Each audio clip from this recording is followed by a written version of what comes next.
He said to me the other day, actually, Mummy, how do you stop this coughing? 2020 সালে 5 বছর বয়সী সন্তান আজিয়াকে নিয়ে ব্রাইটনের একটি প্রাইভেট ফ্ল্যাটে ওঠেন ব্রিটিশ নারী সিনাত। ফ্ল্যাটে ওঠার কিছুদিন পর দেয়ালে ব্ল্যাক মল্ট দেখা যায়। পরের 2 বছর পুরো ফ্ল্যাটের দেয়াল ব্ল্যাক মল্টে ভরে যায়। ল্যান্ডলর্ডকে বারবার বলার পরেও এই সমস্যার কোনো সুরাহা করেননি। এমনকি লোকাল কাউন্সিল থেকেও কোনো ধরনের ব্যবস্থা নেওয়া হয়নি। এই মল্টের কারণে শিশু আজিয়া অ্যাজমায় আক্রান্ত হয়েছে। এখন তাকে নিয়মিত ইনহেলার ব্যবহার করতে হয়। 25 বছর বয়সী ভুক্তভোগী নারী সিনাত বিবিসিকে জানিয়েছেন ঠিক কতটুকু চিকিৎসা করলে এবং কিভাবে বললে কর্তৃপক্ষ তার ফ্ল্যাটের এই সমস্যার সমাধান করবে সেটি তিনি জানেন না।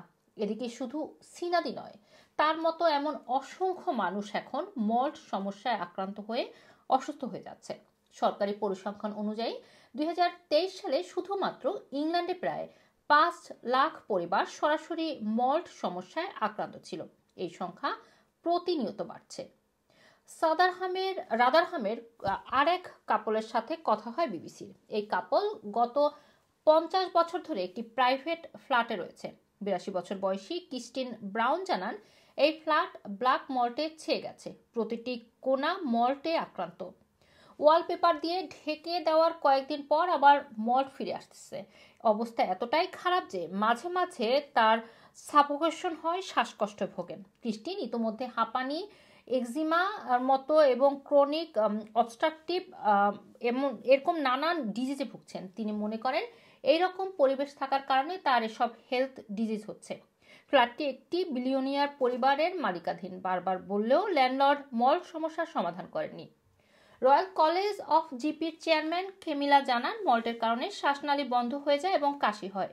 অনেকে হাসপাতালে ভর্তি হয়। ফুসফুসের সমস্যার কারণে গত বছর 26,000-এরও বেশি শিশু হাসপাতালে ভর্তি হয়েছিল।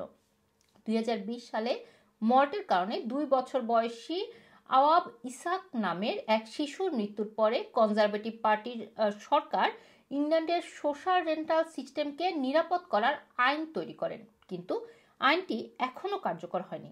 তবে ক্ষমতাসীন লেবার পার্টির সরকার এই আইন কার্যকর করার ঘোষণা দিয়েছে। রুমানা রাখি, রানা টিভি, লন্ডন।